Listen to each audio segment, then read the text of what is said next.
Hola, muy buenas noches. Bienvenidos a la 2 de Televisión Española, al programa Qué grande es el cine. Vamos a ver la película Amigos apasionados, dirigida por David Lean. Y quizá aquí la palabra apasionados entra de una forma maravillosa, porque esta es una película que no iba a haber dirigido David Lean, sino su gran amigo, su íntimo amigo Ronald Neame, que luego fue director y que con esta película iba a debutar, pero el propio David Lean y el guionista, el luego escritor Eric Ambler, decidieron que no estaba todavía lo suficientemente cuajado ni el guión ni el director, que era Ronald Neame, y bueno, supuso un desencanto tremendo para el director, como ustedes supondrán, pero la amistad pervivió, siguieron siendo amigos, y yo pude ser testigo muchos años después, en una cena en Los Ángeles, del cariño enorme que Ronald Neame profesaba a su amigo David Lean, que se acabó quedando con esta película. Él quería hacer realmente una especie de un nuevo breve encuentro que había sido el gran éxito de su vida. Lo que pasa que también aquí hubo una gran pasión, y es la que sintió el director David Lean por la actriz protagonista, Anne Todd. Tanto fue así que en las escenas que rodaron de exteriores en Suiza, bueno, pues fue realmente un amor muy apasionado que hizo que ambos se divorciaran de sus respectivos cónyuges y se casaran y tuvieran una historia de amor y varias películas en conjunto, como Madeleine, etcétera. Es decir, que la palabra de pasión en esta película no viene mal. Está basada en una novela de H.G. Wells, que yo he tenido la paciencia de leer porque es una novela muy árida. Está contada de un padre a un hijo, en tono epistolar, en donde le cuenta un affair que tuvo una vez con una mujer. Pero en cualquier caso sí sirve para decir que es una película magnífica, con una gran producción, con una historia de amor a veces llena de fuerza, con un Claude Rains que hace un trabajo maravilloso, tanto como Trevor Howard, uno de los actores favoritos de David Lean. Una de sus películas menos conocidas, pero de las más queridas. Y para la gente del cine inglés siempre dicen que ha sido como el verdadero documento testimonial de lo que suponía el montaje para David Lean.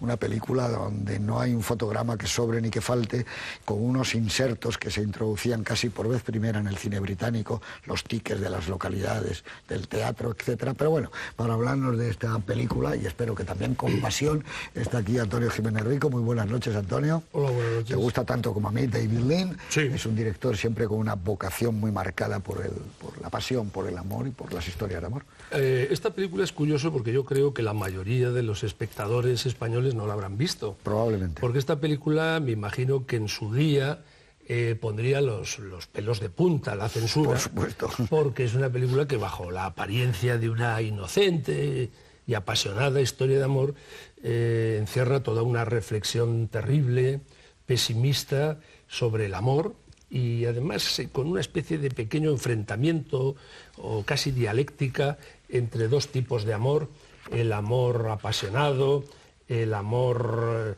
posesivo, el amor maravilloso, y luego un amor un poco más burgués, más conformista, más de afectos y de comprensión. En el fondo, esta película que vamos a ver es una crónica o una reflexión sobre la infidelidad, sobre el fracaso y sobre la frustración. Pero a mí personalmente lo que más me interesa de esta película, y lo digo porque es lo que esta película la hace para mí apasionante, es que el tratamiento narrativo está siguiendo los códigos o las normas del mejor cine de suspense.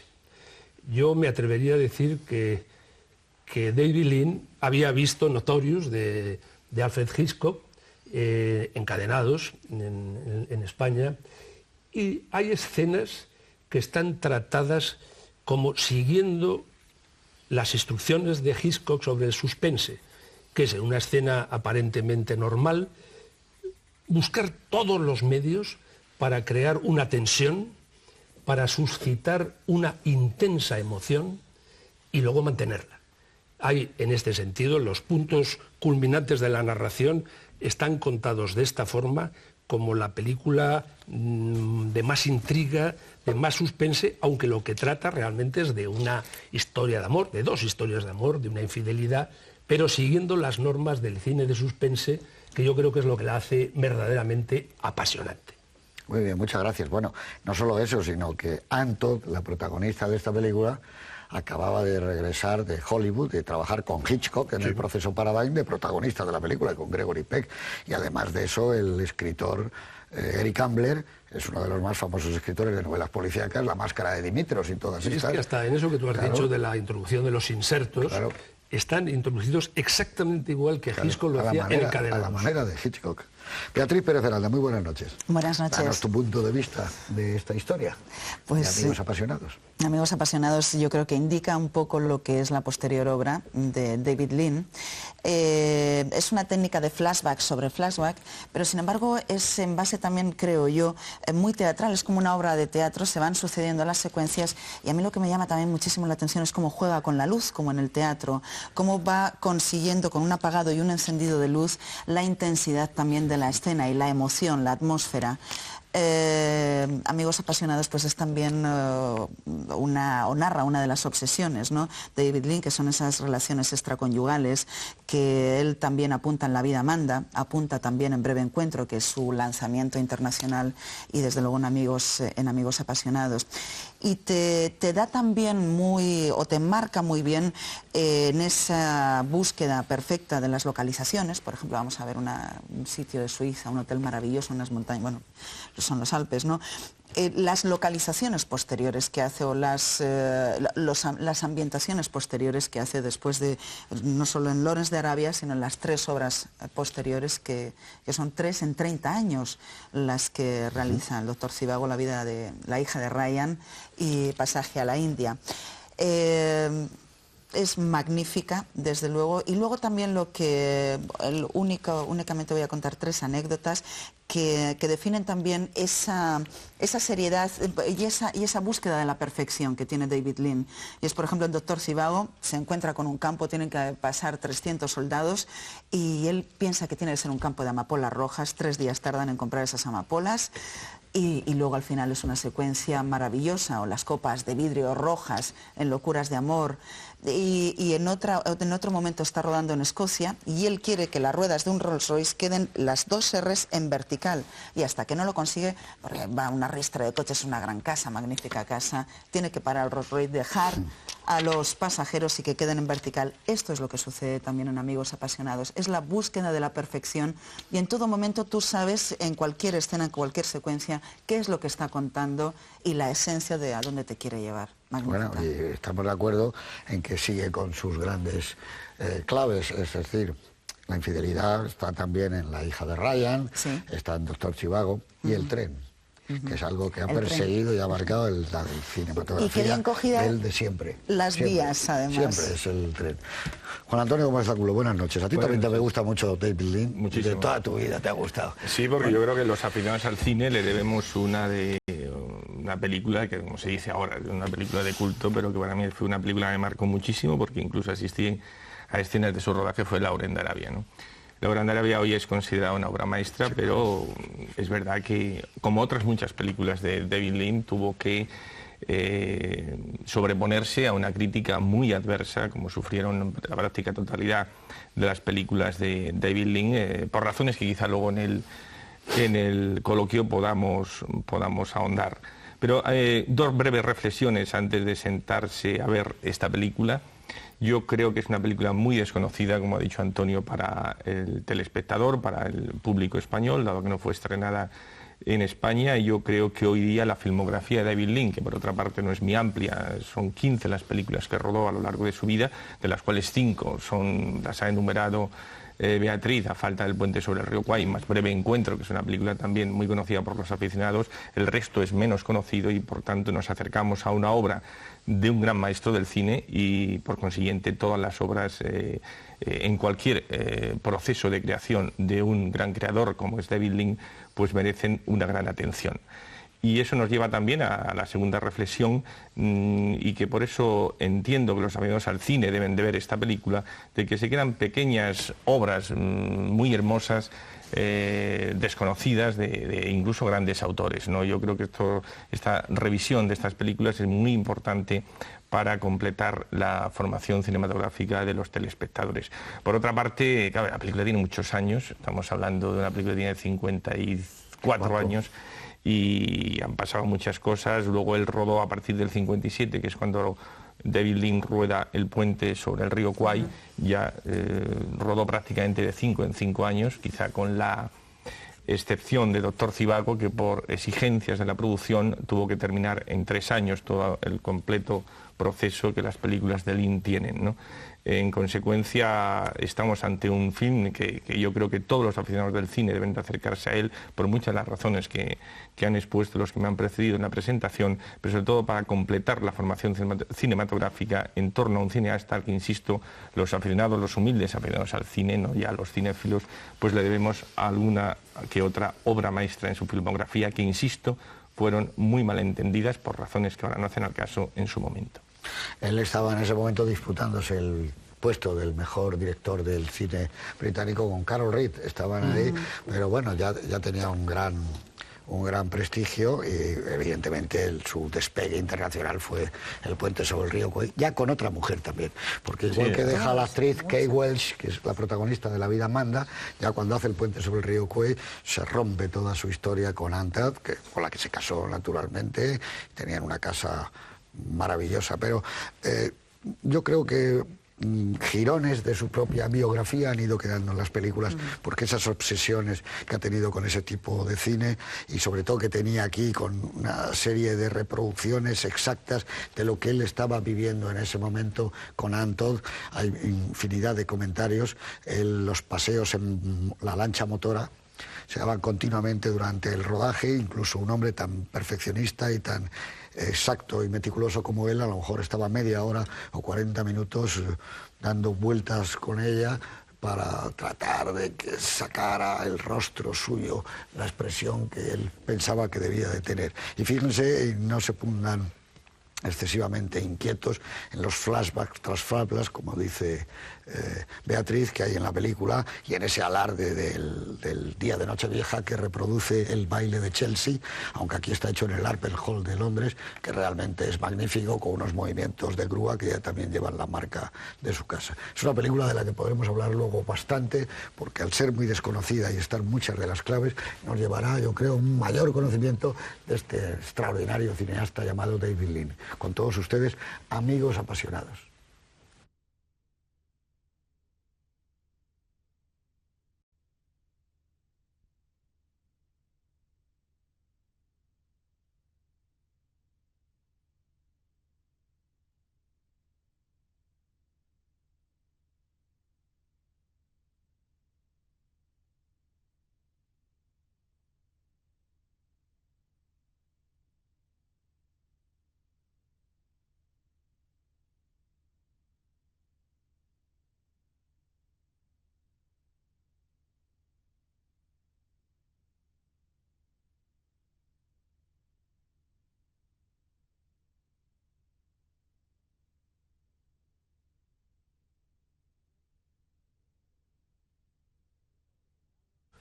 Estamos de vuelta de ver Amigos apasionados, que es una película. Antes de empezar nos lo recordaba Juan Antonio Gómez Angulo, la antigüedad de la película, 54 años, es del año 1948, aunque se estrena también con problemas en muchos lugares de Europa el 51, porque la censura fue bastante feroz con esta película.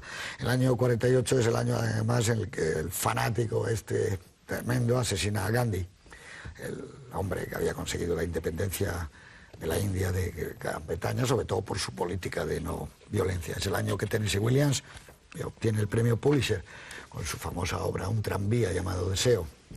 Camilo José Cela publica, y no está nada mal, uno de sus libros fundamentales, Viaje a la Alcarria, ni más ni menos, uno de los mejores libros de viajes que yo he leído en mi vida, comparable a los mejores que haya habido, de Washington Irving, etc. Es un libro extraordinario. Damaso Alonso es elegido nuevo académico de la lengua en España.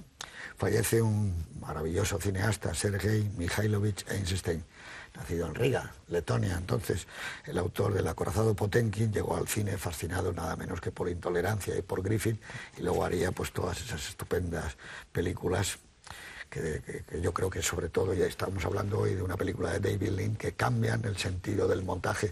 Si en algo realmente tiene una trascendencia que sigue siendo al día de hoy fundamental, es el sentido, el conocimiento del montaje de Eisenstein. nace el Estado de Israel y ahí empiezan todos los líos que han llegado hasta ahora. La Legión Árabe lanza ya una ofensiva contra la guarnición judía de Jerusalén, 100.000 familias palestinas tienen que evacuar la región y empieza la historia. Visita a España Sir Alexander Fleming, descubridor de la penicilina. Gino Bartali gana el Tour de Francia, pocos se acuerdan hoy de Bartali, pero junto con Coppi formaba una pareja, Coppi-Bartali, fantástico, ¿no? El pintor francés Georges Braque gana el premio de la Bienal de Arte de Venecia, y digamos, para terminar y hablar ya de la película, que en el Festival de Cine de esta misma ciudad, de Venecia, Laurence Olivier, con Hamlet, gana el León de Oro. Entonces era Laurence Olivier, luego ya inmediatamente Sir Laurence Olivier, como Sir David Lean, naturalmente, y como muchos de los grandes que han sido premiados, entre otros Sir Alfred Hitchcock, Sir Alec Guinness. Sir Alec Guinness, que era uno de los grandes amigos apasionados. Fue también Alec Guinness con David Lean, comparte casi toda su filmografía y muchas broncas, ¿no? Porque tuvieron unas cuantas. Una de ellas también se produjo aquí con Trevor Howard, amigo personal de él. La hija de Ryan estaba con él en toda su carrera. Bueno, y breve encuentro, porque le olvidó y pasó a hacer solo planos cortos de Antón. Y él pensaba que cuando llegaran a Londres después del viaje de exteriores con Claude Rains la cosa mejoraría, pero fue tremendo. Además le sacó un gran partido porque decían que tenía un cierto parecido con Greta Garbo. A veces, por la iluminación, por los ojos castaños, recuerda un poco a Ahora Greta Garbo fumaba mejor que Antot, ¿eh? Sí, Antot tenía un lado bueno y un lado malo, como dicen que tienen casi todas las actrices, pero es curioso porque cambia mucho según la luz aquí. A mí, cuando son los planos cortos, me parece que está peor que cuando son los planos medios. Me parece que le favorecen más los planos medios. Los planos cortos le exigen una cierta intensidad. Porque cuando hay un primer plano siempre es para tratar de retratar algo que ella piensa, algo que ella recuerda, algo que ella siente. Entonces está un poco intenso. Sí, pero digamos en su descargo que es que tiene que soportar unos cuantos planos medios y cortos, amor, que no es normal en una película. Entonces la mirada juega un papel determinante en el a nivel en la película. Sí, cotilleo cinematográfico de altura, que al fin y al cabo, como diría Truman Capote, la literatura no es sino cotilleo, como es el cine. El director Ronald Nim se llevaba muy bien con ella. Y las primeras... Luego cuando le dijo que había que esperar y cambiar el guión, perdió confianza en él, también era lógico. Pero los primeros días de rodaje eran tremendos con ella. No se llevaban ya nada bien y rodaron casi un par de semanas. Y David Lean le dijo que tenía que ser la estrella y mostrar su autoridad. Y cuando le tocó a David Lean dirigir, efectivamente, la primera bronca que la tuvo ya fue porque él la quería siempre en el set y ella estaba en el vestuario, porque ella decía, también tiene su parte de razón, que con esos trajes de época era tremendo, que no se arrugaran y que no se sentara, y a él le dijo que no, que él la quería siempre en el set.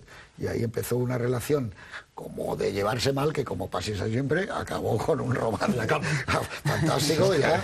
Una relación de posesión, que es lo que habla también la película, ¿no? La posesión. Vamos, estaba llena de claves, elegían la habitación 7 porque ellos estaban en la habitación 7, el Sagitario, la barca, todo. Que es el arranque de la película.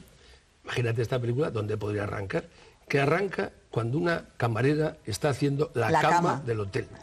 Eso a mí me parece que tiene un sentido. Imaginaros un remake rodado ahora, ¿cómo sería ese remake? Porque entonces no se podían decir cosas, se decían de una manera subliminal, ¿no? Y por eso es más grande esta película. Claro, por eso, evidentemente. Porque el cine lo mejor es sugerir. Claro. Ahora sería cama y más cama. Esa panorámica de ese primer plano es magnífico, ese lugar que encuentran en Chamonix y luego toda la parte de los Alpes. Naturalmente ya era David Lean, como tú dices. Él se negó, cuando él fue el director, a hacer algo que no fueran exteriores de verdad, y tuvieron que subir a los Alpes con un rodaje terrorífico, porque estaba lloviendo casi siempre, para que saliera, hasta un día salía un sol y rodaban nada, 20 segundos, 25 segundos, pero es precioso, ¿eh? Una película tan antigua como tú decías, pero amigo, esos planos del teleférico son extraordinarios, ¿eh? Esos hay que subir allí y rodar. Y cuando entra en la niebla, esos planos son preciosos. Esa era una de las críticas, entre comillas, que le hacía Hitchcock a Lean, ¿no? Que siempre con exteriores, pues al final se gastaba más dinero, era más complicado. Además es críticas curioso, cariñosas. Eso del teleférico, como la película, yo insisto, tiene un tratamiento un poco de suspense. Sí, claro. Sí. Todas las escenas del teleférico tienen un sentido de suspense. ¿Y crees que se va a caer? Porque piensas que va a pasar algo. Y luego, como además es un tratamiento de una historia de amor que el espectador intuye que va a terminar mal, que hay una especie de fatalismo en el destino, todo el mundo piensa que va a pasar algo. Porque en el fondo además es una constante detrás de todas las películas de Lynn, que es la mujer que busca un amor sin esperanza. Y la fuga sentimental también, ¿no? Que él estaba viviendo. Él sabe que es lo que pasa en Breve Encuentro, lo que pasa en tantas películas, que es una especie de búsqueda de un amor que la mujer, que es protagonista de ese amor, sabe que no que es imposible, sino como que es desesperanzado. Y claro, en esta historia, que el espectador sabe que es así, dice, pues aquí en el teleférico a estos les pasa algo, se cae, se paran. Incluso vosotros pensáis que ella, que el final de la película real o el deseado por Lynn, podría ser que ella terminara tirándose al metro o no. No, a mí lo que me gusta mucho... Es Ana Karenina ya. Claro, claro. No, porque yo creo que ella es una mujer muy vacilante. Desde el primer momento de la película se pone de manifiesto y es una mujer, yo creo que poco segura de sí misma. Claro, porque ¿es cobardía ante la vida esa decisión o es generosidad? Un acto de generosidad por amor hacia... A mí me parece que el final es mucho más terrible que si se tira al metro. Porque al final, lo que le espera después, el final es una historia entre una señora que no quiere a un hombre y un hombre que sabe que no la quiere. Pero hay muchas claves. Sí, pero él sabe que no es correspondido. No, pero te digo que la tristeza del personaje de Clark Gable, que él sí está enamorado. Él sí está enamorado. Exacto, pero claro, está enamorado de una mujer que no le corresponde. Sí, pero ella cuando va a ver a Steven, a Trevor Howard, cuando quedan en la plaza, que ella... le pregunta insistentemente si es feliz. Ella ha tomado la determinación definitiva de que no va a romper la felicidad de él. Y si el marido no retira la demanda de divorcio, está dispuesta a tirarse a... Porque es el planteamiento. Entonces se va después a ver al marido y le engaña a Steven diciendo que el marido ha retirado la demanda. Pero por otro lado ella renuncia a su vida por esa seguridad, estabilidad que le da su marido. Luego también puede ser una cobardía. Ella opta por esa, no, renuncia a su vida, no, elige, ella puede elegir. Bueno, pero renuncias a la pasión, renuncias al amor, renuncias a la vida. Pero renuncia a ella. Claro, claro. Bueno, está obligada por ningún renuncia elemento, ella porque antes ha renunciado él. Porque evidentemente Trevor Howard le dice clarísimamente que es feliz con su mujer, que tiene 2 hijos y que punto. Pues ahí me queda la duda. Sí, bueno, claro, sí. A mí lo que sí me parece que es un final absolutamente desmoralizador, destructor, terrible, pesimista, porque aparentemente es un final... Nos vamos a casa y ya le pone el pañuelo. Y yo creo que hubiera sido casi mejor que se hubiera suicidado, porque eso es un suicidio de vida. Porque esta mujer va a estar toda la vida con un señor, joder, del que no está enamorada. Que es en una de las secuencias. Sí, pero eso es Breve Encuentro también. Claro, es que es igual que Breve Encuentro. Él lo que yo creo que utiliza aquí es lo que nunca pudo ocurrir en Breve Encuentro, que es que no hay relación entre ellos. Aquí sí, aquí hace lo que hubiera ocurrido si los dos amantes de Breve Encuentro... Breve Encuentro es una especie, como decíamos al principio, de enfrentamiento entre 2 historias de amor. Una burguesa, conformista, aburrida y tal, y una apasionada. Y es lo mismo que aquí. Esto en el fondo es otro Breve Encuentro tratado de otra forma. También quienes han estudiado la figura, hombre, la figura de David Lynn, esta película, no lo hemos dicho al principio, es la que él rueda ya, me parece que hace la 5ª o la 6ª de su filmografía. Y yo creo que es la que rueda ya con absoluta libertad, como tú has dicho al principio, lo hace sobre un guión, sobre una novela muy desconocida de Wells y sin Noel Coward. Y Noel Coward, el autor teatral, yo creo que había limitado mucho la posible libertad de creación de David Lynn, entre ellas en Breve Encuentro, y sobre todo parece ser que Noel Coward, en fin, no conozco mucho la figura de Noel Coward, pero era un hombre más conservador de ideas y no dejó actuar a David Lynn con la libertad con que yo creo que actúa ya en esta película, ¿no? Es un dato que es importante tener en cuenta. Hay una frase de Noel Coward en Breve Encuentro que dice, es que en la vida el amor no lo es todo. Hay otras cosas tan importantes o más, como el respeto, la convivencia. Esa frase, que es absolutamente reaccionaria, en el fondo está implícito un poco en todas las películas que hizo David Lynn sobre historias de Noel Coward. Claro, y luego que era así de reaccionario. Lo que apuntábamos de la fuga sentimental, que ya en La vida manda, acordaros en esa conversación del padre con el hijo cuando se va a casar, ya le anuncia que podrá tener pues desviaciones matrimoniales, por llamarlo de alguna manera, o alguna aventura, que él sepa dónde está su casa y tal. O sea que esa obsesión continúa en toda la obra de David Lynn. Toda su obra. Pero todas las obras, las llamadas intimistas y luego las grandes colectivas, que a mí me parece que no hay tanta diferencia. En el fondo las primeras películas eran historias muy intimistas y las últimas son intimistas también, pero con un trasfondo colectivo. Pero nunca perdió el tono y el pulso de la historia intimista. Y luego también muy pendientes de lo que se piensa sobre uno mismo en cada una de las circunstancias, ¿no? Porque cómo reaccionan los demás ante una situación, llamémosle, adúltera, ¿no? La hija de Ryan, al fin y al cabo, una de las escenas claves es precisamente esa, ¿no? Aunque, bueno, hay que hacer también otro componente de traición y cosas de este tipo. Y aquí él está muy obsesionado. Yo creo que hay una escena que exagera mucho el carácter de los personajes o el enfoque que hace David Lean, que es cuando él ya tiene, o él quiere tener la certeza de la infidelidad la segunda vez, en las escenas ya del reencuentro muchos años después en Suiza, cuando toma la determinación de presentar la demanda y la entrega de llaves que le hace el conserje o el director del hotel, la cara de la secretaria, en fin, todo ese tipo de cosas que él ya ahí tiene una reacción. El plano fantástico cuando ve que entra ella en la habitación y le dice... Bueno, es que son los mejores planes de la película. Un plano fantástico y él se queda de espaldas. El visillo. Tremendo. Y el interés que tiene el visillo. Todo porque sin visillo sería otro plano. Lo que le hace absolutamente y sin el vestido que lleva genial ella, es el visillo. Muy bonito por maravilloso, es una espalda que es preciosa, algo que luego está en todas las películas de Lean, que siempre se ven escenas fundamentales a través de una cortina, de un encaje, de un visillo. Te va pintando cuadros, ¿no? De alguna manera. Una capacidad visual increíble en esta película. La fotografía la tiene en la cabeza. Es fantástica también, porque en apariencia, cuando les ves a ellos en los Alpes, y que están como aquella especie de merienda que tiene, parece como una novela rosa. Tiene la envoltura de una novela rosa. Pero una historia de amor inocente. Sí, pero luego un poquito cursi. Ahora, y la gran secuencia cuando le dice Claude Rains a él, pase usted a tomar una copa. Ese es un momento maravillosamente filmado, con los tickets de las entradas, cuando él va al teatro y ve las dos butacas vacías, es precioso. Y cómo deja el programa de la obra, además, encima de la mesa, para que ella sabe que se va a sentar en ese sitio y lo vea. Cuando le dice con hielo... Sí, pero él la sienta, para que tener la certeza de que va a haber... ¿Cómo hace, cómo hilvana, ¿no? Las dos escenas, creo no equivocarme, en fin, como de cuando él afronta la infidelidad, están basadas sobre dos discursos que le está haciendo, que está dictándole a la secretaria. Lo cual está perfectamente hilvanado, tanto en las primeras escenas, la noche del teatro, cuando él llega de Berlín, y posteriormente en Suiza, cuando ya ha ido a dar el paseo en barca. En las dos veces está dictando a la secretaria cuáles son las dos reacciones. En la segunda, yo no sé si cabe la posibilidad de que la aparición, a mi juicio, un poco artificial o de los prismáticos, es un niño, o él ya lleva los prismáticos, sabedor de que su mujer no está allí, también, pero ¿no? queda ahí suspense, porque normalmente un señor que está dictando no está mirando con los prismáticos distraídamente. Dice, los va a coger arriba en la montaña o luego con las barcas, ¿no? Que el espectador sabe algo que el personaje ignora. Entonces el espectador sabe esto, entonces cuando él empieza a mirar tontamente las montañas y tal, el espectador se crea una tensión porque piensa que lo va a descubrir. Jugando con los ojos de la secretaria, la tensión, él sé que se equivoca en la última palabra en ese sentido, del discurso la escena que es prodigiosa, la de los tres, con los tickets allí, y cómo él va jugando con ellos dos. Y entonces esa escena, que en principio y de una forma más o menos superficial puede parecer que es una escena muy teatral, la mirada, el punto de vista y la planificación la convierten en cine puro. Pero cine puro, porque esa escena, si no estuviese rodada así, no tiene ninguna tensión.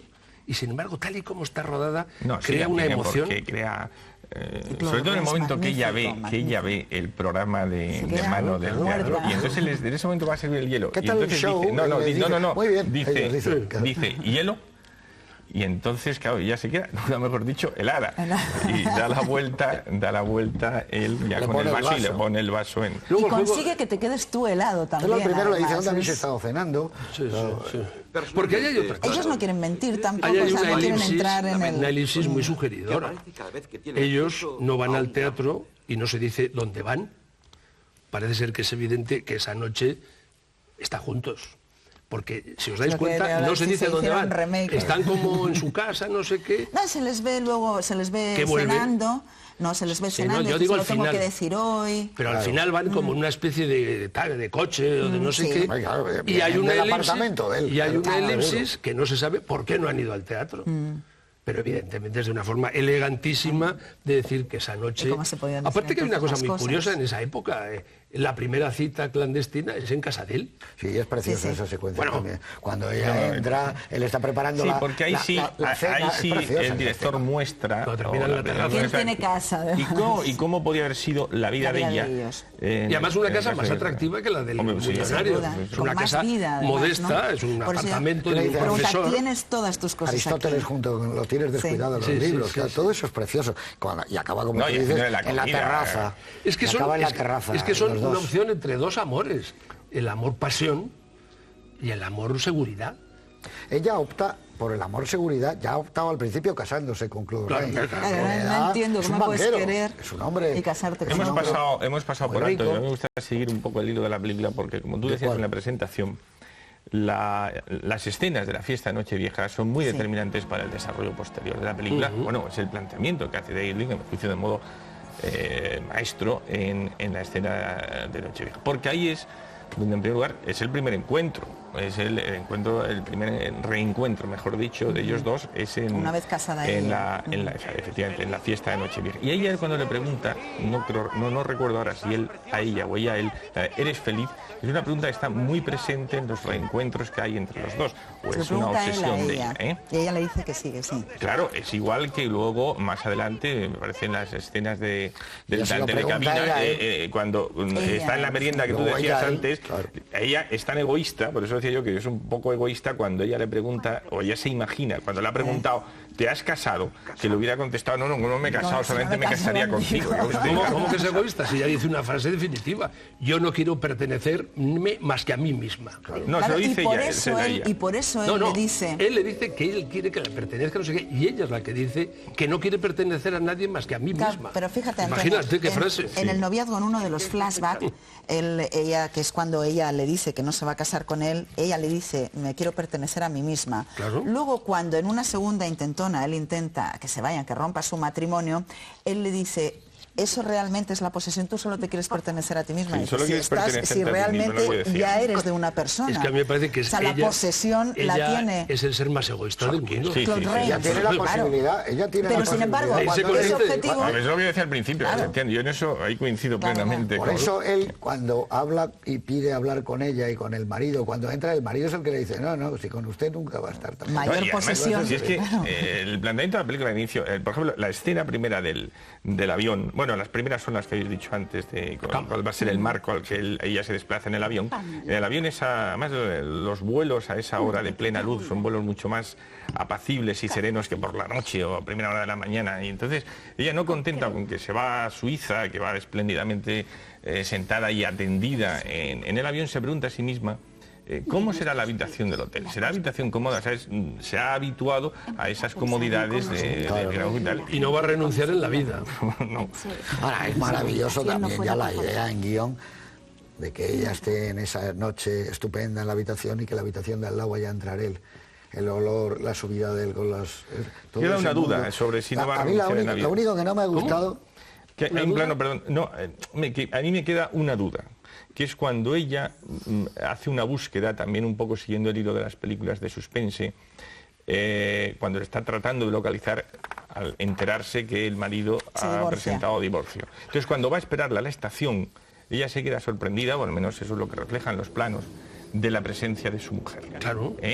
Yo no sé si en ese momento, bueno, a ver, la interpretación, bueno, si no hubiese estado la mujer, el guión podría haber sido otro, claro, ella podía haberle dicho... Claro, te dice, soy libre, me voy contigo. Claro, una Egoísmo cosa así, también. ¿no? Pero en fin, parece que ahí irrumpe la esposa, irrumpe luego el abogado, el Hay una procurador escena que le entrega... que está mal hecha, que es cuando ella él descubre a ella, que eso es muy bonito, el plano de la nuca de él y cómo se vuelve intuyéndola, todo eso. Pero cuando llegan a sentarse y el camarero dice, siéntese, se sientan los tres en fila. Sí. Eso es absurdo. No, y además se sienta... Vale, siéntese usted aquí, se me ha sentado enfrente. Él se sienta en un espacio abre, incómodo. tiene que abrir, Por eso no tiene que ir la meter la silla. secretaria. Sí, pero cuando se va la secretaria, todo es para tener el encuadre de los tres. Es muy raro eso. Es muy raro eso, sí. Eso es una cosa Sin embargo, eso que tú No, el que dices... él tiene clarísimo es que va a sentar muy cerca de ella. Eso yo que tú creo. dices de las dos habitaciones contiguas, hay una escena que es muy bonita de guión y de puesta en escena, que es como él descubre la sacada de la maleta. Claro. Como él descubre que él ha estado allí en la habitación al lado suya. Claro. que es curioso, que es una forma muy elegante Las dos pegadas. de descubrir. Aparte que hay una cosa muy curiosa, la habitación donde duerme ella, y se supone que su marido, es una habitación de una sola cama. Claro. Y en cambio Las dos son en la habitación de una sola No, cama. la de él, la de Trevor Howard, es de 2 camas. ¿En el hotel? Sí, sí. Yo creo que el plano hay dos, en la del Hotel Splendid, es... no, en el Hotel Splendid, cuando hace la panorámica de una habitación a la otra, que la descubre todavía... una cama, yo creo que donde hay 2 camas es en la habitación de ella en su casa, que es donde recibe No, la eso llamada por de él y le supuesto. avisa... No, yo digo que en el hotel la habitación no. de ella tiene una cama. Sí, de eso matrimonio. seguro, porque además se enfoca al principio. Y luego en la habitación del hombre, es lógico, él es un señor que va allí a pasar, además va a pasar un día. Claro, va a dar una charla y entonces Va a pasar un día. decide irse un día para descansar, a ver el monte y los pajaritos. a estar en el Mont Blanc. Pero lo que es curioso es todo el mundo de sonidos que supones, de olores, que estén juntos y pensando el uno en el otro. Yo me acordaba de ti, dice, yo también me acordaba de ti, estar separados, que se hubieran ido a la barandilla. En la excursión del Mont Blanc, que os acordáis, hay una serie de planos en que él va siempre con la cestita y la botella de vino, pero todo el rato. Y luego cuando ya se pone allí, dice, hombre, estos nos han puesto una botella de vino. Dice, hombre, una botella de vino, si llevas ya un par de horas con la botella de vino en la mano, pero le quiere dar... Y ahí es cuando ella, porque es una de las cosas originales narrativamente de la película para la época, que es no ya los flashbacks sobre los flashbacks, sino la diferencia de dimensión de los flashbacks. Que hay flashbacks de recuerdos, flashbacks de deseos y flashbacks de obsesiones. Porque no todos los flashbacks corresponden a una realidad y sin embargo están tan bien hechos que el espectador no se pierde nunca.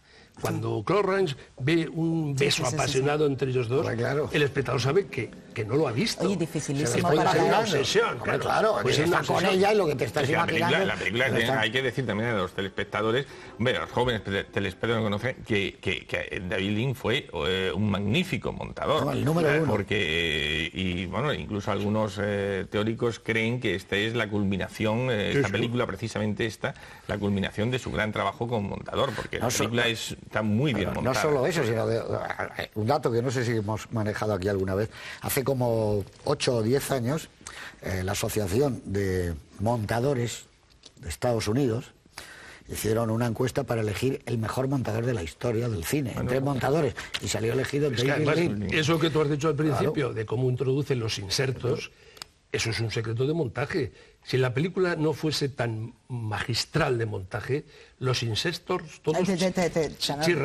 y sin embargo hay algún momento que hay donde es gisconiano, sobre todo hay el final, cuando él decide ir al teatro, que mete el inserto, pero en vez de cortando, en un acercamiento de la cámara a los 2 tickets del teatro, que se ven las manos de él mira el reloj de pulsera, corta y le vemos llegar al teatro. Pero la forma en que él introduce los insertos, por ejemplo, cuando está dictando un informe a la secretaria y empieza a estar obsesionado con los tickets, y venga con los tickets, y él está hablando... Es que una de las cosas importantes de la película, que yo reconozco que es una de las habilidades de Hitchcock, es la cantidad de escenas en que están hablando de una cosa y tú sabes que están pensando otra. En que la película tiene dos... Es que es eso, no es un inserto, es una obsesión.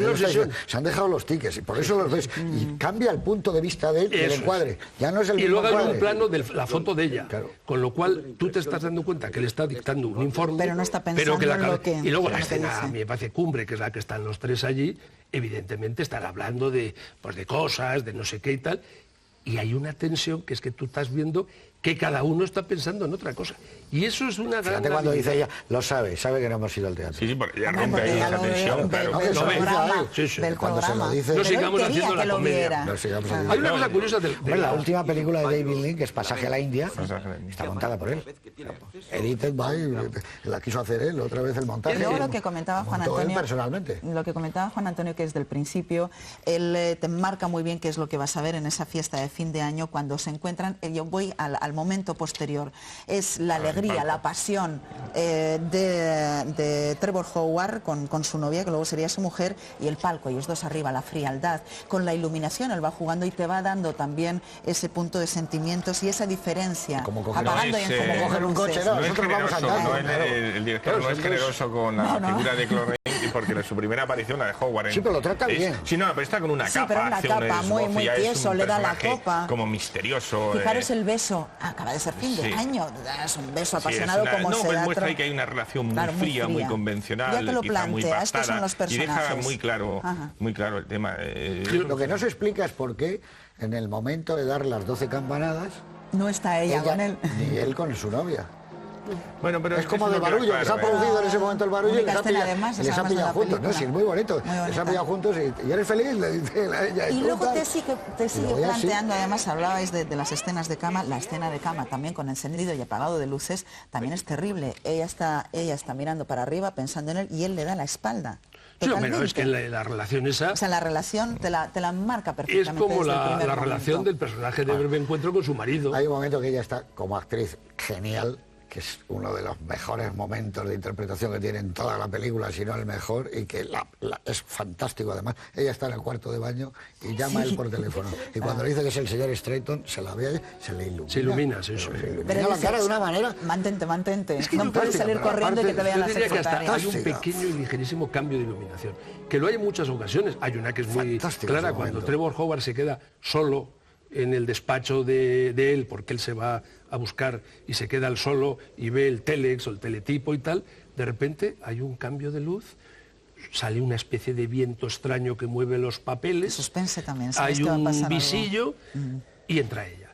Ese cambio de luz, que no está justificado por nada, es una forma de entrar en una nueva atmósfera, que es la llegada de ella, y ya la escena tiene otra luz distinta. Un toque irreal. Sí, irreal, y además ya los muebles en pocas horas han sido cubiertos. Y luego hay una escena muy bonita que está en un picado desde arriba, cuando él ya definitivamente de que se va. Y él está al lado de un baúl. El baúl ya está preparado para los picados de esta película son de tratado de escuela de cine. Hay 3 o 4 picados espectaculares.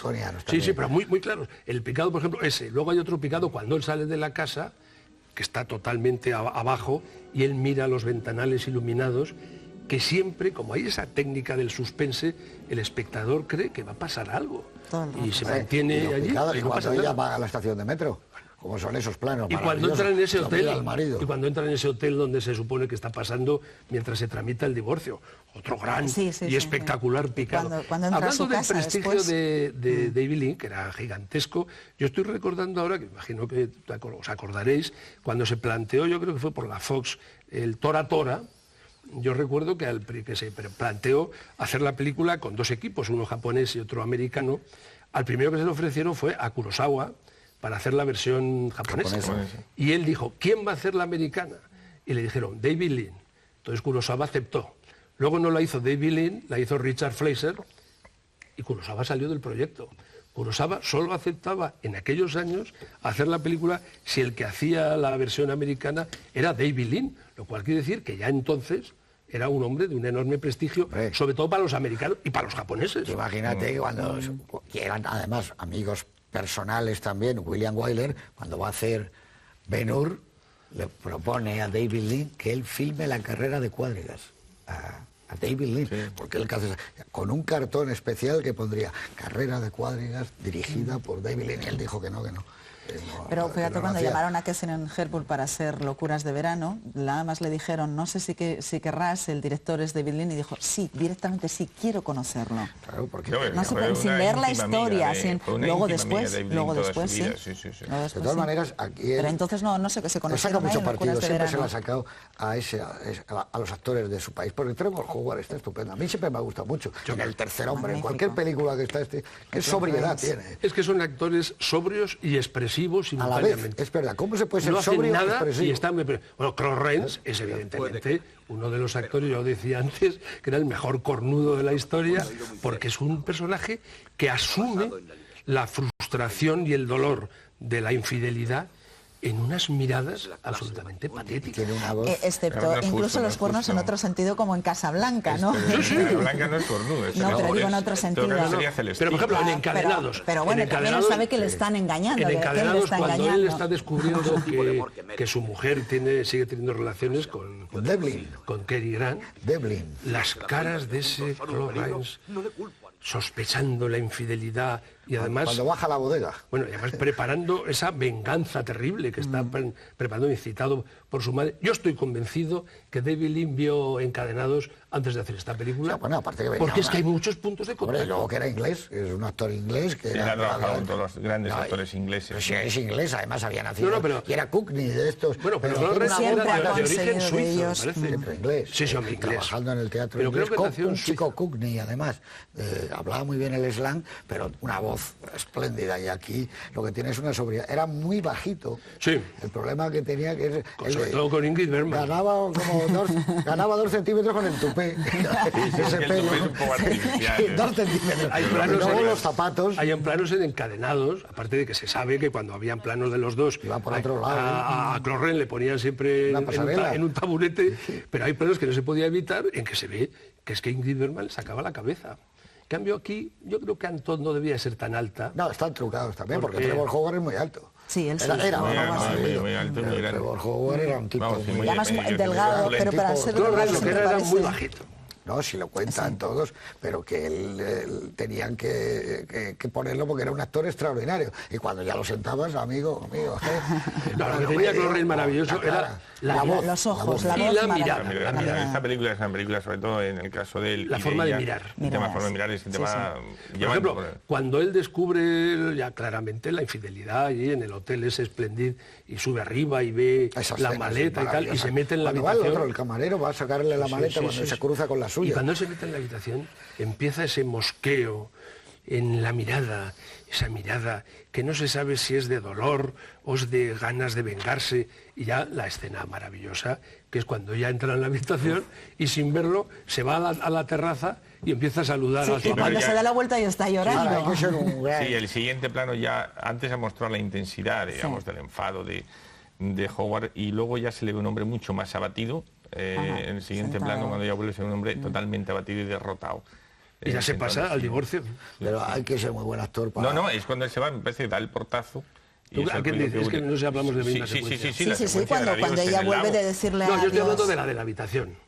Sí, en la Sí, habitación esa. arriba. Bueno, pues no es Howard, es Claude Rains. Claude Rains. Ah, te había entendido Howard. No, Howard es que se llama... El Howard, personaje, el personaje tiene se razón. llama Howard. Es que Tiene razón. hay ese malentendido que Tiene El razón. banquero. es Howard, sí. El banquero. Y- Pero donde está asombroso es cuando la salva a ella. De Y la se cara. sienta. Ahí Es sientes la impresionante la angustia. cara que ¿Cuándo tiene. la salva? Cuando ella Del se va a metro. tirar al metro. Ah, bueno, sí, hombre, sí. No, es un momento asombroso ese. Está muy bien montado, además muy bien hecho. Está muy bien Y rodado, cuando- Y además. cuando la sienta y la cara de él empieza a transmitir algo. Sí, porque ella maravilloso. está, Cuando dice lo de casa, vamos a casa. histérica y le va diciendo... "Te Fíjate, pongo elige, poco, elige tranquila, tranquila". las curvas de las vías, o sea, todo Sí, te claro. lleva a la angustia, te lleva a Bueno, la película, claustrofobia desde luego, incluso. está cinematográficamente, tiene unos aciertos que creo que hay que valorar. Por ejemplo, Hombre, cómo es que encadena sí. las secuencias, cómo rompe la ensoñación de ella después de la fiesta, cuando van en el coche con los frenazos del cochero, entonces el frenazo le va devolviendo a la realidad.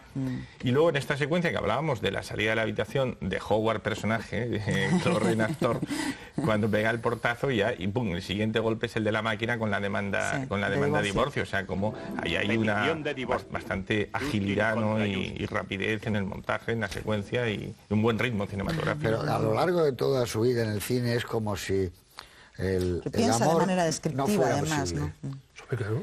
Todo el cine de David Lean es que el amor no es posible. Y cuando es posible es en condiciones tan grandes que te lo destruyes. Fíjate, Civago, ¿cómo es Civago? La historia de Lara, Tonia Sus y heroínas de él. se pasan las películas amando algo que es imposible. Y que se sabe desde el principio. Y que él lo comparte. Por ejemplo, yo en este caso de esta película, que al final, insisto, por el final es absolutamente terrible, yo lo que no sé, y es muy difícil saber, si David Lean tiene esa visión tan pesimista del amor. No solo sus heroínas y sus personajes, sino él mismo. Si él mismo piensa Bueno, que ese amor, pasión... pesimista cuando tuvo 5 o 6 mujeres. 6 ¿no? mujeres. Pues eso quiere decir que fracasó 5 veces. Bodas, todas bodas. Joder, era Bueno, constante, de todas o maneras, sea en que América- Pero que él se enamoraba y evidentemente llegaba un momento en que el amor era imposible y lo volvía a buscar. La verdad es que no Y era hemos... imposible, y lo volvía a buscar. Hasta el final. La vida de David Lean es una vida realmente Oscura apasionante. y porque- oscura. Sí, bueno, pero he sabido que él no hacía muchas declaraciones sobre su vida, pero la verdad es que fue un gran montador, él trabajaba en noticiarios ingleses y demás, Y luego es un hombre que se permitió hacer, yo creo que para cualquier creador, y aquí hay varios, lo que realmente quería en todos los momentos de su vida, rechazar proyectos, imponer condiciones cuando le ofrecían alguno que le agradaba. Memorias de África, Y realmente por cuando él tuvo su gran fracaso ante la crítica, que fue en 1970, siendo ya un hombre bastante mayor, con la hija de Ryan, estuvo 14 años sin rodar y se dedicó a viajar por todo el mundo. No, pero intentó levantar el proyecto de la Bounty. Le costó el dinero y quiso hacer Memorias de África. No, le ofrecieron hacer Memorias de África, muchas pero películas. No, al final se pasó la vida entera queriendo hacer Nostromo. Sí. También, claro. Bueno, Nostromo estaba preparándola cuando murió. Sí. Pero llevaba muchos años preparándola. Sí. Vamos, en Estudio Roma yo recuerdo que estaba todo su equipo preparando Nostromo en Almería Tiene un romanticismo tenebroso, ¿no? Sí, una película que yo no sé cómo hubiera sido hecha por él. Antes de volver, después de pasar a la India. ¿Te acuerdas de aquella película? El viento no sabe leer. ¿Quién la dirigió? Esa es una película que yo no sé si la dirigió Ronald Nim, y que era una película de una historia de amor en Japón. ¿No te acuerdas? Sí. Esa estuvo mucho tiempo tratando de hacer esa película y luego quiso hacer Gandhi durante muchos años. Sí, por eso cuando has hecho la presentación y has recordado que ese año es del asesinato de Gandhi, él tuvo la obsesión y yo creo que cuando le ofrecen un pasaje a la India, el libro de Foster, pues no duda en rodar en la India, pero siempre le han gustado rodar en escenarios incluso exóticos, ¿no? A él siempre le ha gustado mucho la cultura latina, la cultura hispana, la cultura hindú, es decir, siempre con cualquier pretexto se iba a rodar. Sobre todo incluso se va a Suiza después de la guerra, que Suiza había sido neutral. Y hay alguna alusión que ahora no puedo... Era la primera vez que estábamos en Estos Europa. suizos son muy divertidos, precisamente cuando lo del vino. Yo creo que estos suizos tienen muchos detalles. Tienen muchos detalles. Usted tiene en cuenta que además es un viaje, cuando ellos se van a rodar y salen de Inglaterra, la primera vez que van a una Europa, por primera vez en paz en mucho tiempo, claro. Ahora, luego le gustaba, pues eso, venir y rodar en Almería, venir y rodar, España le gustaba. A él lo que le debía de aburrir es rodar en el Reino Unido. Porque él siempre quería rodar fuera. Venecia, se fue a Venecia. A Tailandia. Venecia en locuras de Ceilán. Sí, este hombre... Y a España le entusiasmaba. En Ceilán rueda en el año 57, él dice, que parece que fue antes de ayer. En una de sus biografías, y eso es verdad, y tú lo has vivido, él dice que rodar fuera de tu medio te quita problemas entre qué pasa con la mujer, con los niños, no sé qué, es una llamada de teléfono que se está muy concentrado. Una de dos, o se hace eso, o el equipo de un rodaje tiene que ser gente sin marido, sin mujer, sin familia, sin nada, aparte porque exige tal dedicación que él es no puede ser. meticuloso y es de los que hazlo como sea, pero hazlo y hazlo bien además, ya está. No, pero eso de la concentración, actores, eso que pasa con los deportistas, el rodaje pasa lo mismo. Claro. Tú haces un rodaje fuera de tu ciudad, y todo el mundo concentrado en un hotel. De tus cenas, de tu mundo. Con lo cual los deportistas no deben concentrarse con las mujeres. No, claro, pues es que hay profesiones que requieren tal dedicación, de tal intensidad, que lo que no puede ser que estés preocupado si tu hijo se le ha roto una pierna, tiene un catarro o le ha suspendido en primero. De todas formas, como se lo tomó con tranquilidad, iba de 5 en 5 años, pues tampoco tiene tanto... No, aparte de que no tuvo ningún hijo nunca, ¿no? Sí, hombre, tuvo ya en la primera tiene un hijo y además él era muy raro. Porque sí, debe ser muy raro. No se hablaba con el hijo porque nunca mucho pasa tiempo. Nada con los hijos. Por ejemplo, cuando él regresa de Venecia, de hacer la película de, ¿cómo se llamaba? Locuras de verano. Él no vuelve ya a su domicilio y Anton se entera 2 meses después de que está viviendo en Londres. Y dice, pues, no ha venido, sin haber habido nada de separación. Pero él ya... Ya dijo que ya se acabó. Sí, que se había acabado. Era un tipo muy raro, pero lo ha pasado hasta con la última. Sandy. Cuando él... era un tipo... Y la última mujer era... Si él debía de tener 30 entonces años menos tenía. 70 y muchos cuando yo estuve con ellos, porque además nos invitó a cenar, era su cumpleaños. La mujer era guapísima, salía en pasaje a la India y era una mujer de 32 o 33 años, pero guapísima. Bueno, deja él a esa por otra, tiene otra historia en los últimos años de su vida, ya con 80, era un tipo, pero todo el mundo que la ha conocido, más o menos personalmente, era un hombre muy oscuro, una biografía... Debía ser tan egoísta muy oscura, como la heroína de esta película. Él iba a lo suyo. Bueno, dime, tu plano paciente de esta película, que ya hemos dicho varios, pero ¿cuál? Bueno, yo reconozco que es mi secuencia. Claro, sí, pero cuando dice adiós y eso ya... No, esa no la voy a decir. No, la de los tigres. No, yo la de los tigres. Claro, cuando están los tres... No, es impresionante esa escena, porque tú la analizas y dices, ¿cómo sería esto en guión? Perfectamente lo entiendes. ¿Cómo sería rodada por Ronald Nim? Pues te la imaginas. ¿Cómo es rodada por este señor? Y tiene una tensión y una emoción que nace gracias a la puesta en escena. Y eso es el cine. Porque él decían que no le interesaba nunca nada el diálogo. Él siempre, además, lo explican con el bla bla. Dice, bueno, entonces, Claude, bla bla bla de no sé qué, pero está aquí. Y la cámara viene aquí. No, pero yo quiero esto. Claro, los ángulos son fundamentales en esa escena. A ver, tu plano. Bueno, la secuencia, evidentemente estoy de acuerdo contigo, Antonio, absolutamente. Es el corazón de la película. El corazón de la película. Voy a coger uno de los flashbacks, que es cuando ellos están, es una imagen idílica, maravillosa, de pareja enamorada, están mirando un lago, están viéndose reflejada la imagen en el agua y tiran la piedra, él, Trevor Howard. Esa está bien, escena, es ¿no? una imagen que es muy expresiva, además. Además es un reflejo roto, ¿no? Claro, pero eso es expresiva, claro. Como quedan dichos los planos, las secuencias en las que estamos y la del de acuerdo. visillo. No, yo voy a unos planos Se que lo va no a poner hemos hablado, difícil, como que David es Lean. la huida hacia el metro. Yo creo que esos rodajes en el túnel del metro son magníficos y además hay cuando se cuela Además se nota que no ve nada. también hay Es picados, verdad si que no es la recuerdo mal, imagen. cuando ella está bajando Ese es un la plano escalera. maravilloso. Ese es un plano fantástico. Y entonces, señora, la silba, ¿eh? Sí. El tipo que la silba. Y no, Y luego luego las la- luces y la El marido instalación se da cuenta interior, que ha güey. dejado el bolso, que es algo, suele ser, por lo que yo he leído, típico de los suicidas, va directamente al metro. Y todo el paseo de Bolso y ella, el tiene sombrero, razón. No, ese... Bolso y el El bolso y sombrero. el sombrero. Ahí se da total. cuenta Claude Rains que algo pasa. Sí. Exacto, Al que ver ella el se bolso. va a algo definitivo porque si no, no deja el Y bolso como ni dice el Juan sombrero. Los Antonio, túneles, es tremendo. esos 3 o 4 planos son fantásticos. Que ya lo Para que la esa vas idea de incluyendo. suicidio, que está muy bien, No, no me refiero tanto al suicidio, sino No, a ya la te potencia entiendo. de los pero Sí, que es me que refiero yo me he narrativamente está demasiado al anterior. preparado.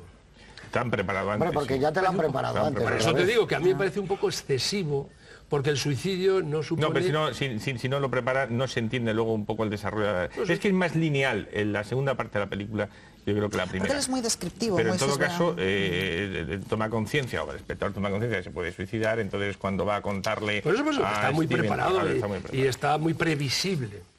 Y a mí me hubiera gustado más que fuese un poco sorpresa. Porque además no hay sorpresa, porque tú ves el interior de ella, que se ve perfectamente, y es una mujer absolutamente desmoralizada, desesperada, y el dejar el bolso y eso es significativo de que ha tomado una decisión. La tenía tomada antes, Irreversible. de todas Vaya maneras. equipo que llevaba. Llevaba a Guy Green de operador jefe y llevaba a Oswald Morris de cameraman. Menudo equipo que llevaba. Que dicen todos que solo pensaba en el cuadro, pero exactamente que miraba por el visor y decía, yo quiero esto. Cerraba, dice, de una precisión. Precisión, exacto. Sí, sí, que él lo cuentan todos. Fíjate, luego Guy Green ha sido estupendo y ha dirigido películas, pero él era una obsesión y comentan muchas veces que le decía, si yo aquí solo quiero 40 fotogramas. Yo quiero de aquí a aquí, me da igual, o sea, al principio, yo quiero esto Como él necesito montaba, entre sabía plano y perfectamente plano. cómo iba a montar. Y luego Sí, daba sí, gran sí. libertad a los montadores, porque la escena de los tickets le dijo, móntame esa secuencia, le dijo al montador. Pero coño, El estaba pasaje a la claro. India yo no sabía que lo había montado él, pero es Él, donde estaba nominado al Oscar, ¿eh? Alex Guinde impone una escena que hace de profesor que tiene que hacer una danza india, entonces claro, está totalmente fuera de guión, cosa que detestaba. Y entonces para no tener más broncas le dejó bailar y luego evidentemente en el montaje suprime. Oye, que no has dicho cuál es tu escena o plano preferido. Pero yo, a mí me sigue gustando el de la chica cuando le llaman por teléfono, porque es fantástico. Se le ha cambiado la vida, la mañana es distinta, todo es luminoso. Porque ella es incapaz de llamarle a él. No, claro. Es Pero, incapaz. pero qué bien Esa- vive esa- en la mirada además, en la explosión de El alegría cuarto de que baño, tiene cuando le dice el nombre, pero cómo sale, entra tiene la que mantener secretaria. seriedad y esperar un momento Además, para que la sí, secretaria control. no vea que se ha vuelto loca. Eso es una agenda. reacción típica de mujer enamorada. La agenda. Claro. Y de hombre enamorado, ¿no? También, pero los hombres. llama David Lean yo creo que no. Él llama No, de pero una ya habla cadena. de los hombres. Sí, Sí. David Lean era muy apasionado, eso dicen también. Sí, hombre, que pero era- apasionado que le duraba 3 minutos. Con David hombre, Lean, no, se pero enamoraba, sí, como tú lo has sí, dicho. sí. Volvía de Venecia y decía, esta de Antón de Aladán una puerta. Y a correr a Antón. Sí, pues, se Porque enamoró en los quería rodajes, vivir ¿no? permanentemente enamorado. Exacto, y eso está muy bien. Eso está muy Se bonito. encontró, tuvo su historia con la mujer que era de la India. Sí, Él hombre. fue hindú, con Shari. Se iba ella con Es que Shari, le se gustan casaba. las mujeres exóticas Y también. las scripts también. Bueno, Bueno, bueno, bueno. pero el script fue desde su De primera todo. película, en todas las Ha películas tenido estuvo... un equipo siempre muy fiel, como colaborando muy bien. Además, siempre. hay un tema de... Él conseguía despertar admiración fervorosa en todos sus equipos. A él no le gustaba el ruido, ni que nadie hablara cuando se estaba preparando o colocando las luces. Como a ti el frío, si no te gusta el frío, a él no le gustaba el ruido. Traía un pianista y el pianista tocaba unas canciones muy suavecitas, muy suaves. Para oírlo tenía que estar todo el mundo callado. Claro. Entonces era tremendo en ese aspecto. Pero eso no quería un ruido. Bueno, en un rodaje no hay quien soporte un Esas ruido. orejas tan grandes que tenía oía todo en el plató. Oía cualquier ruido. Pero fijaros, bueno, en ese tú que equipo... siempre que se coloca, pásame ahí, cuélgame el ruido. Que sí, pero es había que agobiante. procurar que no. En ese equipo, con Spiegel, por ejemplo, el productor de Lawrence de Arabia, era el primer enamorado de la película, ¿no? Tuvo las críticas.